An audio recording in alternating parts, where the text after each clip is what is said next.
Hello and welcome to Out of the Box, the podcast. This is the podcast where we talk about all things within the creative industry. This is our 10th episode, so we are outside in the elements because today we are talking about drones.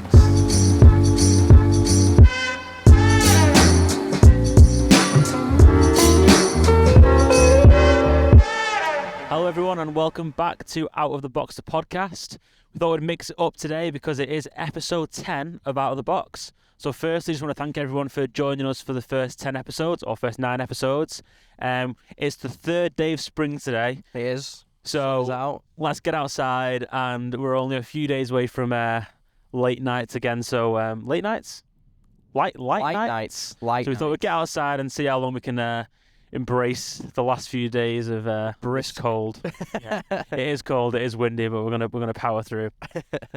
So today our podcast is going to be all about the world of drones, buying your first drone, what drone you should buy, what drones are good for, what they're not good for, and if you should be looking at investing into a drone for your work or as a hobby or as a little gadget to have on your holidays. Yep. Suppose it's quite apt because we've actually just bought another drone as well, haven't we, Oliver? Yeah, we've just bought a new drone, so we're like drone mad at the minute, hence today's podcast topic. And why we are in the elements, embracing the outdoors. Yeah. So I guess to start, we should really talk about like the explosion of drones in the last 5 to 10 years, the advancements in technology, and how, when they first came out, how it was only accessible to the, rich few. Yeah, the filmmakers and things like that. And how now it's just accessible to anybody who wants to, with little to no training or licenses or whatever. Like anybody can have a drone now. So what do you think about that, the sort of advancements that we've seen in the last sort of 5 to 10 years? Well, it's mad, isn't it? Because I remember watching films and they're having aerial shots and TV programs as well. And I remember watching things like Planet Earth and things like that with David Attenborough, and every sort of Planet Earth sort of series had a behind the scenes element of it, didn't it? If you remember. And I remember them I think it was a penguin episode or something like that, and they were getting aerial shots and they were saying how they did it. And back in the day, they would actually have to get a helicopter, and it was showing you a man hanging out of a helicopter, side of a helicopter with a camera, big massive zoom lens on. That's how you'd get your aerials. But fast forward to sort of modern times and the sort of more modern Planet Earth episodes or David Attenborough shows, and it's all just drone. Yeah, it is literally mad when you think about, TV shows or anything like that had cityscape shots or anything like that. They'd all be done with a very, very expensive rig and helicopter and a camera on board, like I said. But now you probably find that how easy and quick it is to be able to get an aerial shot involved in a production now is so much easier than it used to be. It's the accessibility of it, isn't it? There's probably more of it now in lower budget sort of TV shows, even YouTube videos and things like that. Yeah, because it became a big feature of vlogs and stuff. Yeah. As it became more accessible to the public and affordability, anyone can use them, and depending on how creative you are, that's where your limitations lie. Yeah, exactly. So I feel the advancements are mint, to be honest, because it means that not only filmmakers and TV show makers have access to these sort of facilities, but now content creators and things like that are now sort of pumping out some insane things. Sam Calder? Yeah. His stuff with a drone, he's built a whole YouTube channel on it, and he's a filmmaker, but specifically for drones, and it's insane some of the stuff that he's created. Yeah, I mean, even we're talking 5 or 6 years ago when the original DJI Phantoms came out, there were some big pieces of kit and they were expensive and stuff. And in terms of being able to travel with your drone, you'd need a big Peli case. It wouldn't be easy. There was still sort of figuring out laws for drones and that kind of thing. So it was really difficult. But now, and I think it was 2019, they introduced the DJI Mavic Mini. Yeah. So when the Mini came out, I can't remember which one it was. I'm just talking about the size. So they released that Mavic Mini that sat. So the law for drones that anything over 250 grams, you need a license for to be able to fly anywhere for anything. You need a license for. So they released the Mavic Mini, which sat at 249 grams, and it just completely made this whole world of drones accessible to anyone and everyone. Yeah. Because it can go in your pocket. It sits in the palm of your hand. You can put it in your backpack for traveling when you're going on a quick city break. Yeah, well, I went traveling. Some viewers may know if they know me and my personal life, but I went traveling in 2020 just before lockdown hit, and I actually bought a drone to go away with, and it was the DJI Mavic Pro. So actually, I had to actually go and do like an online sort of test and get a license for it to be able to sort of fly it abroad and just fly it in general, to be honest. But when I took it away, unfortunately, I didn't actually get to use it because in Thailand, the drone laws are like super duper strict, and that's where I was at the time before having to come home because of lockdown. But if I'd have been able to take that drone away, some of the footage I would have got on that trip would have been amazing. So again, accessibility and sort of the advancements and the size difference, everything is just mint in it. Yeah, it is really good. Something that leads me on to then is if somebody is watching and thinking about buying their first drone, how do you go about choosing, would you say, which drone to get? Because there's so many now to choose from. Like when we went to buy a new one, you have like option paralysis. There's so many types of drone, and then there's different types of drone. So you've got your standard, like, your classic drones, but now this whole world of FPV drones has come in. How do you choose what drone to buy, and how do you choose what drone to buy for what you are filming? I feel like you've got to think of sort of your application and what you actually want to achieve from it, and also sort of your ability in operating a camera as well, because at the end of the day, these are cameras, like they're just aerial cameras. So there's options out there that are a lot more user-friendly for someone to sort of like open it up and not necessarily know how to dial in settings on a camera manually. But then there's also the other end of the spectrum where you can get one that's super duper in depth. You can control every parameter. And then obviously the FPV stuff is a whole new sort of kettle of fish, isn't it? Yeah, it really is. I mean, we've not touched on that side. It excites me, but nowhere near ready to delve into that world yet, I don't think. It excites me, but also scares me. Yeah. Because, some of the stuff that you can do on that is nuts. I think you're definitely right, though. I think choosing your drone really depends on what you intend to use it for.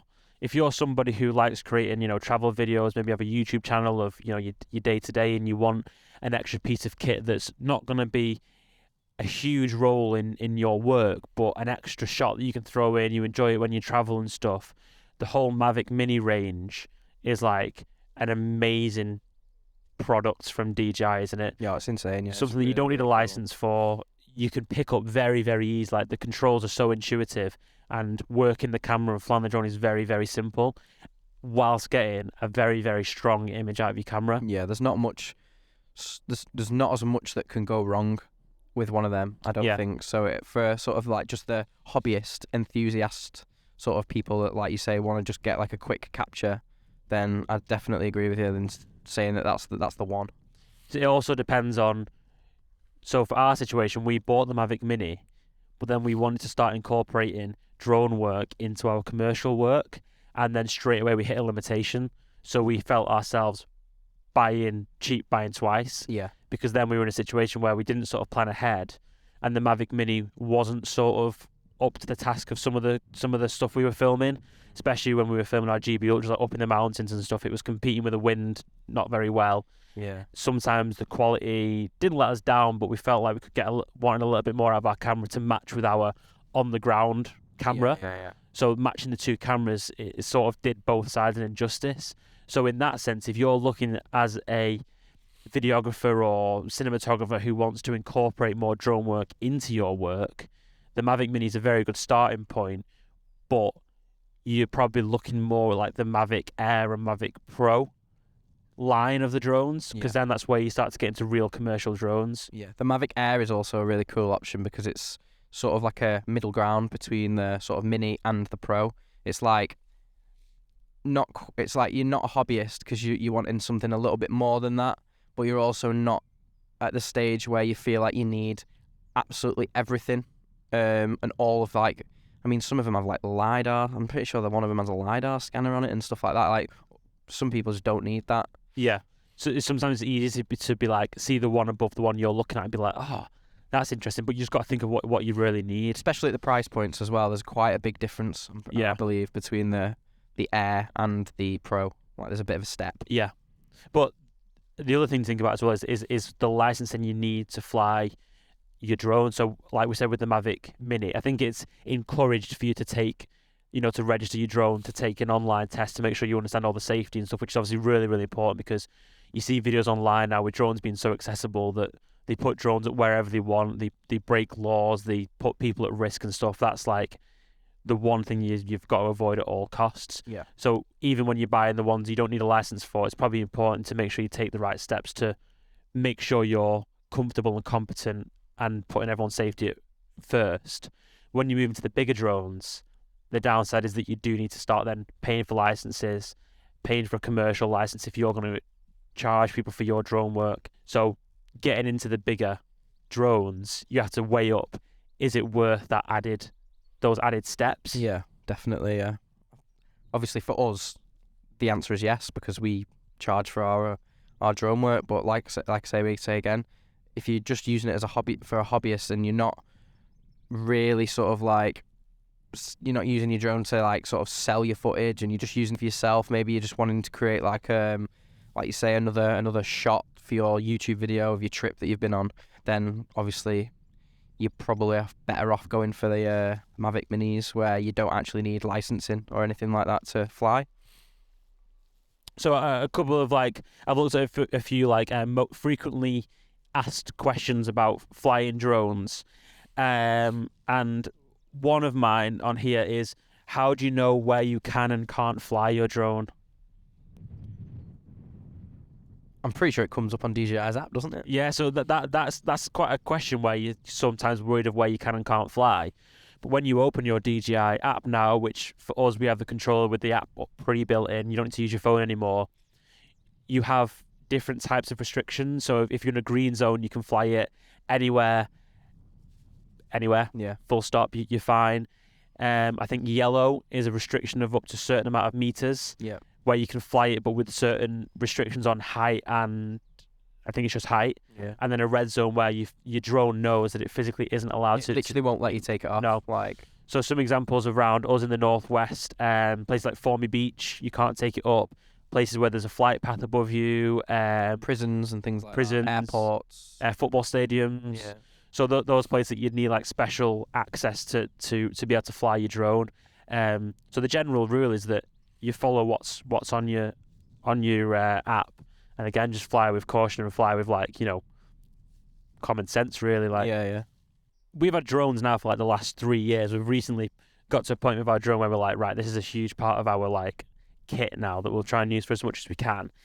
In the years we've had the drones, what would you say is your favorite thing about having a drone and being able to fly a drone? What do you think it adds to us personally, and what do you think it could add to people that were looking to buy their drone? I think it just adds a whole new perspective to your footage and your videos. Obviously, it's not on the ground, it's in the air, so being able to get an aerial view of whatever your subject is, whatever you're filming, if you're filming whether it's just people or whether it's a landscape, it's things that you can't get on the ground. It's a whole new perspective, and it just adds the wow factor to the videos, I feel. Especially when it's blended in with the on-the-ground footage. I'm using a GB Ultras because that's what we use it for, which are ultra marathons over mountains and things like that, for anyone that doesn't know. But they offer just a whole unique perspective of the runners running over the peaks, running through valleys. It's just stuff that you can't get with your on-ground camera, and some things that you wouldn't even know are there as well. So say for example, we're right here now. If we put our drone right up in the air, we'll see things over there that we didn't even know were there, and it's just interesting. Yeah, I think that's probably the same thing. Seeing a different perspective of where you're filming, like the GB Ultras and stuff. To filming them over, ultra marathons over mountains, like you said, it is good to see that from a different perspective. And I think as well, because drones haven't been around for decades now, it's still that excitement of having especially in a lower production as well. You're used to seeing it now in films and TV because we've always had helicopter shots before that, but even seeing it in lower budget stuff like the YouTube videos, it just sparks that little bit of attention. When I'm watching a YouTube video, what springs to mind? The photography battles we used to watch. they used to throw in a drone shot every now and again, and it was just like that extra bit of thought just really just grabs your attention. I think just adds that new dimension to your videos. Definitely, I agree. Definitely. But the problem is that they're so accessible now that it creates this whole world of probably frustration for businesses and companies, and a place where people want to get drones up all the time, and they're having to throw no drone signs up everywhere because there's so many drones because everyone can buy one. Have you got a favorite place that we've flown the drone? Anything spring to mind? Or like a setting that you like to fly your drone?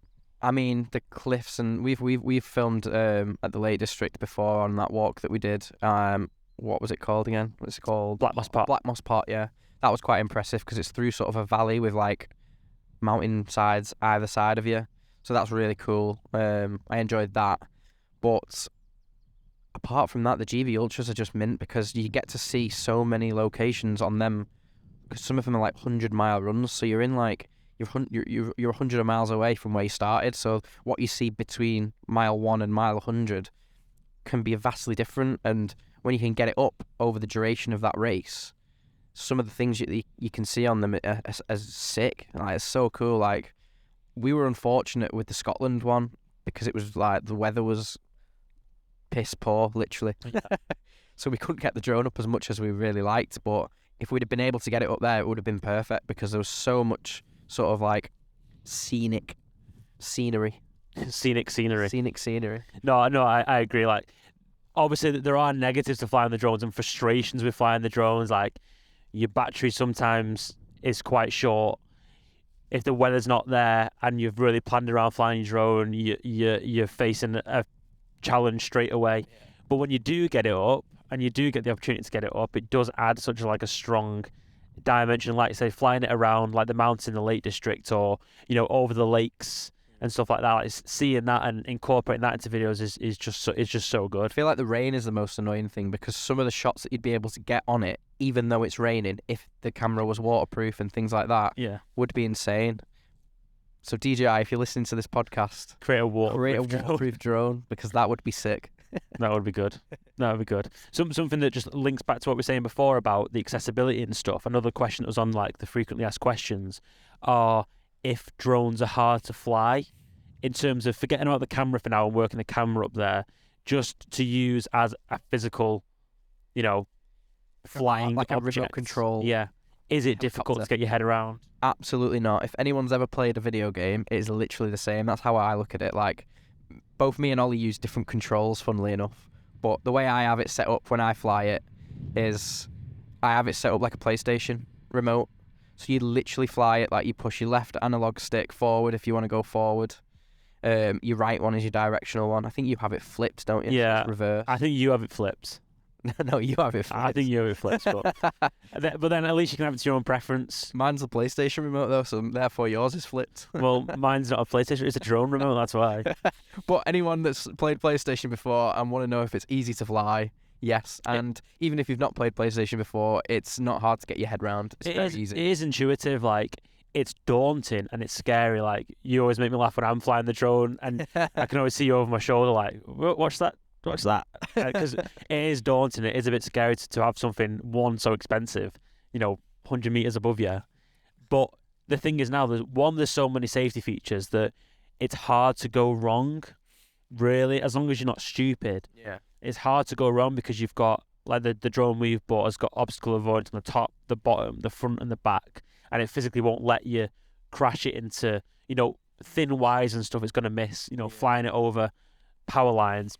Not a good idea. Yeah. But in terms of like, if you're getting close to a tree, it won't physically let you fly into it. And the other thing as well, if you're struggling with being able to get your camera movements or get certain shots, there's so many built-in features now with DJI that it's all pre-built. DJI have a thing called master shots and quick shots. So if you wanted to set a drone up here now and we could film us and make it go around us in an orbit, we can preset that to do that for us. Yeah.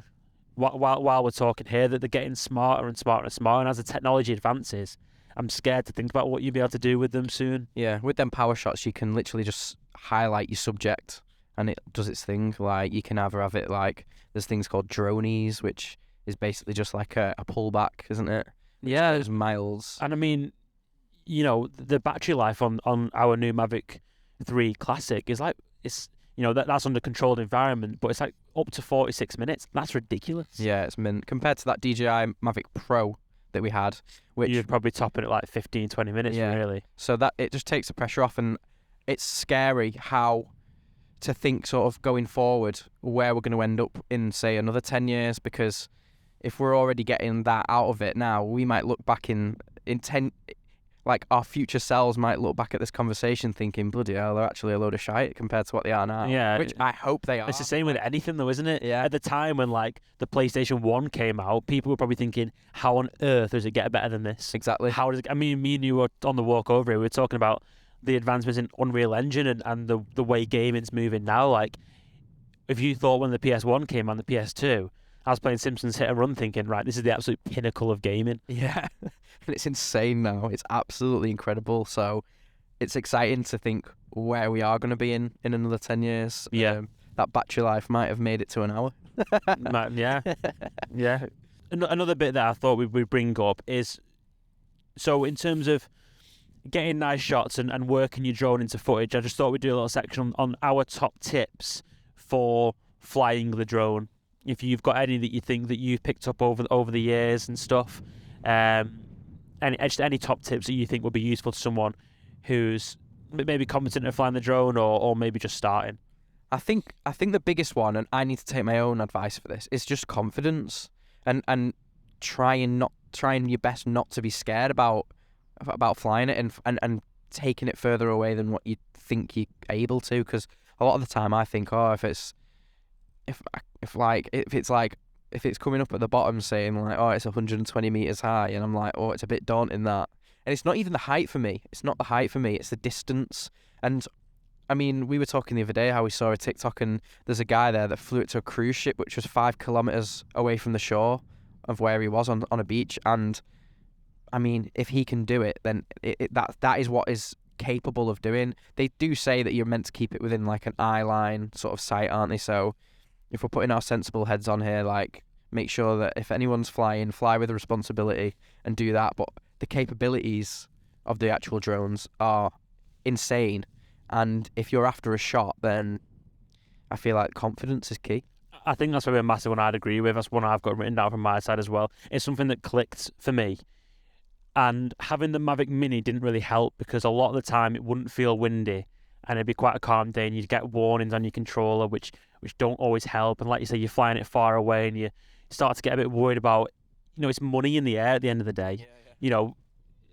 It's a lot of money. Having a £500 drone, 100 meters away, and the thought of your drone crashing and you losing the £100 is very daunting. Yeah. But you just got to put trust in like the technology now, and put trust in like your own ability and trust the drone. And I think when I clicked onto that, and sometimes when we fly the GB Ultras and stuff, I think I could feel your sort of nerves creeping, and I remember just being like, it's fine, like, we'll get it and it'll be okay. And we've, touch wood, we've never had a drone accident as of yet. Hopefully. And hopefully we never will. What about actual sort of like, in terms of the cameras and things like that, is there any sort of advice that you'd give on that sort of front?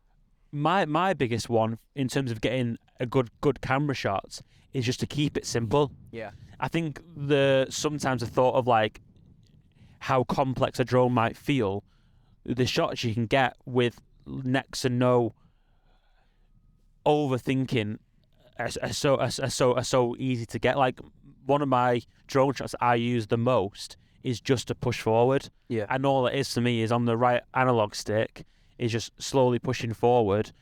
If you're tracking the subject, you try and match the subject's speed. Yeah. If you're flying towards a like monument or something, you keep your speed consistent.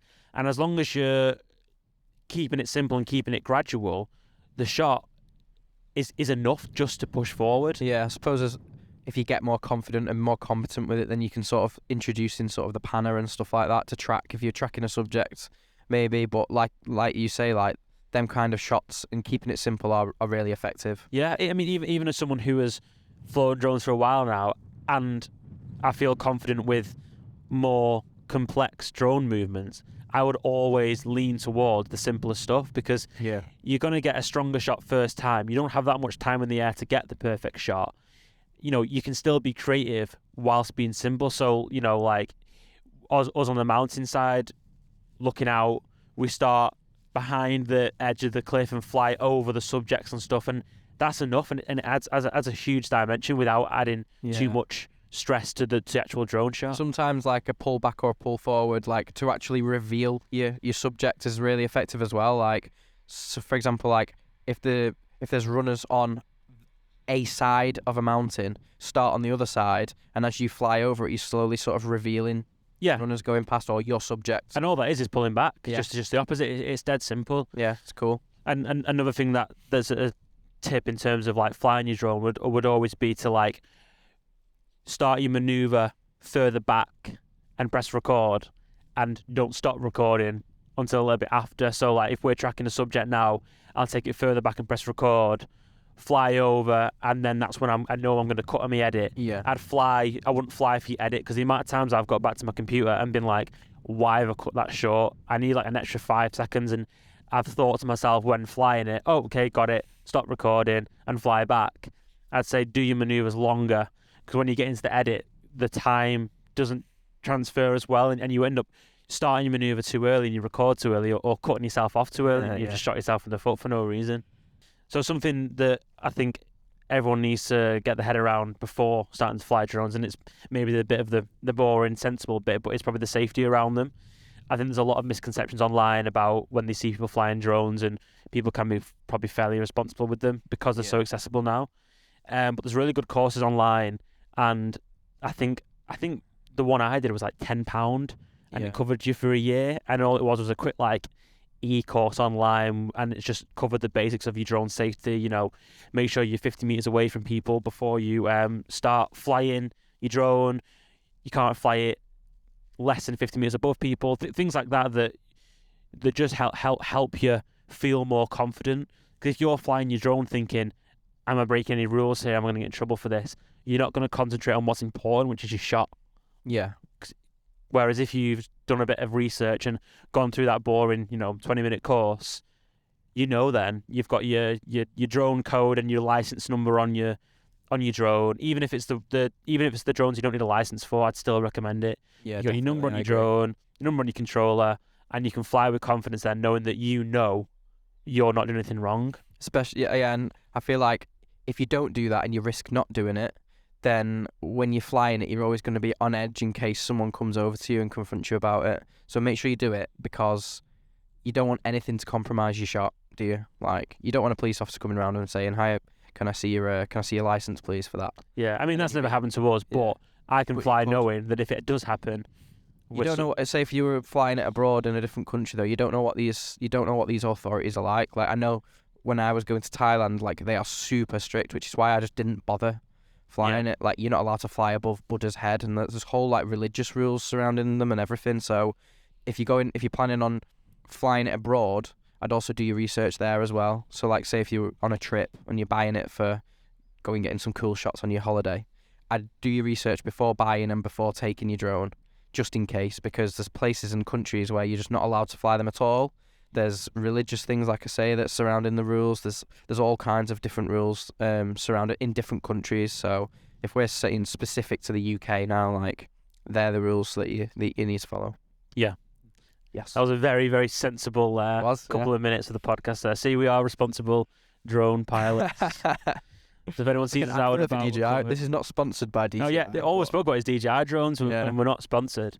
I suppose the one thing we've not spoke about, which you just reminded me, is what we mentioned earlier, was the other side of drones now, because we sort of spoke about. I'm not sure what the bracket is called of all the Mavics, the Airs, the Minis and stuff. That kind of drone. It's probably commercial, isn't it? Like, it's the more sort of readily available, sort of consumer price pointed. Yeah. Consumer drones. So the other drones we're not spoken about is the whole advancements in like FPV drones now. Yeah. Where do you stand on that, and who do you think that sort of drone world is for? What type of people do you think should move into that side of drones? I think for action and fast moving, like intricate movements and things like that, definitely, but I think a lot of the FPV drones at the start were like hand-built things, weren't they? And then it's only recently the companies have sort of seen the market to build them, because most of the time it's just like quadcopters with a GoPro on top. The GoPro would create an FPV drone. But obviously DJI have now released their own with FPV goggles, which you can wear. So you've got like goggles which you can see in real time what your camera's filming. I mean, our knowledge isn't, this is just sort of subjective and our opinion, so we don't know too much about this side of drones. But do you think people could jump straight into FPV without flying, the standard drones that we spoke about? I'm not too sure. I wouldn't want to say yes because I've never flown an FPV drone before, but I know that the controls are like just completely different. Yeah, I'd probably say, again, this would just be a guess, but I wouldn't feel comfortable of jumping onto an FPV drone because it feels a lot more complicated. Yeah, there's there's so many more like axes that you can you actually have control over. Yes. It doesn't sit easy with me, so I think I'll bow out on that one. Yeah, I mean, they're so exciting in terms of films. I mean, the Michael Bay film Ambulance. Yeah. Story with FPV drones for that is so good, because I think the world champion FPV drone racer was hired by Michael Bay to get shots that hadn't really been seen in film before. And I've seen all the interviews and the behind the scenes and stuff, and it's so exciting because Michael Bay says, right, we're gonna jump this car over an exploding barrel. I want the drone under the car. We've sort of got one take, like. Yeah. Let's do it, and this lad has to fly this FPV drone under the car. Like, being able to do that 10 years ago and still be like film quality, like, it's just ridiculous. Yeah, it's insane what you can do, mate. And it just links back to the sort of start of the podcast where we're talking about advancements, and it's crazy, isn't it? It's crazy. So one thing that's funny, obviously, with us saying like we're not sponsored by DJI and stuff like that, and we're talking a lot about DJI drones, but when you think about it, who else make drones? Really? There's one from years ago which was a GoPro Karma, which was it was a drone, but it was basically just a quadcopter that you had to buy a GoPro in separately. But apart from DJI now, like off the top of your head, like who are making these sort of like readily available drones for people to go and buy? They are definitely leading the industry, but that actually leads on to what I was going to bring up next, because I've got a company of a drone that's sort of different to DJI, and it's taken it as a different approach, and it's all about the self-automation of a drone. There's a company called Skydio. Okay. And basically their USP is that the drone will follow you, and you don't need to fly the drone, basically. Oh, right, okay. So you put the drone up and you can fly it a couple of ways. One is with like a controller, and you can sort of point where the drone will fly. But the whole USP is that it's a self-automated drone.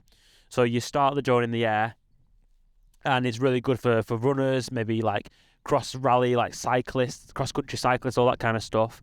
And you draw the box around yourself, you press go, and you go about your business, and the drone follows you. And you can have a controller here, and you can select a button at the back that says like follow me from behind, follow me from the side, or follow me from the front. And simultaneously, like live, you can be cycling down the road, press the follow me from behind button, it'll follow you from behind.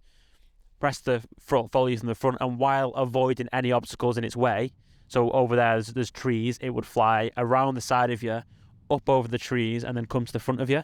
That's really cool. I mean, I suppose that's really cool, and it would be really well tailored to those sort of sports activities where you can't have like an external sort of pilot to then pilot your drone, and you're wanting to do everything yourself. Because I was quite skeptical of it, and the YouTuber I watch quite a lot is Potato Jet, and he did a big video on it, using it and trying it out, and he like really put it to the test. He was like cycling down mountains with electric rails, like as in like not electric rails, it was sort of like power lines or thin wires, whatever, and it just smashed it the whole way down. That's incredible. And it was like perfect. So there you go. You've busted my myth there. Yeah, but you are right that I don't think there's anywhere else I would look than the people that are leading the industry in terms of drone. It's just interesting because the way I look at it is that when you think of like cameras, there's like a lot of companies like Canon, Sony, Blackmagic, Arri, all of them companies that are like sort of competing with each other. When you think with the drones, like there's no one actually competing with DJI at the minute, in my opinion. Not at the same level, I don't think, because even that Skydio, like the reviews I've seen and stuff, there were there were limitations and stuff, and Yeah. you know, it's always going to be the way. Someone's always going to be leading the industry. Yeah. I mean, it's like GoPro with action cams, isn't it? I suppose. Yeah, because at one time, GoPro was the only action cam you could get Yeah. to a certain level, to a certain degree, at a quality that you'd be happy with involving your, Yeah. you know, you work with. So, and then all of a sudden, there's many places you can get action cams from. So maybe we'll see it with drones. I don't know. Yeah. We'll see if any more come up in the future. Then I suppose. Yeah, I mean, I think we've pretty much covered as much as we know about drones there. Yeah. My hand's freezing off because it's colder than it looks. I hope we've added some value and answered some questions you may have about drone flying or buying your first drone. If you have any more questions, I guess we'll do our best to Yeah, definitely. to answer them questions. So please ask away.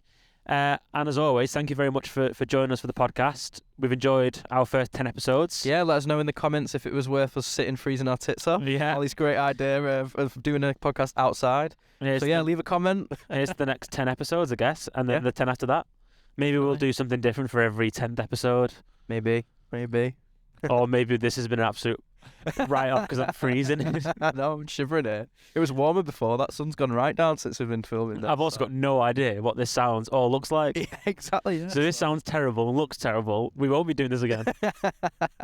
Apologies, but yeah, thank you very much for tuning in. See you in the next one. Again. See you in the next one. Bye.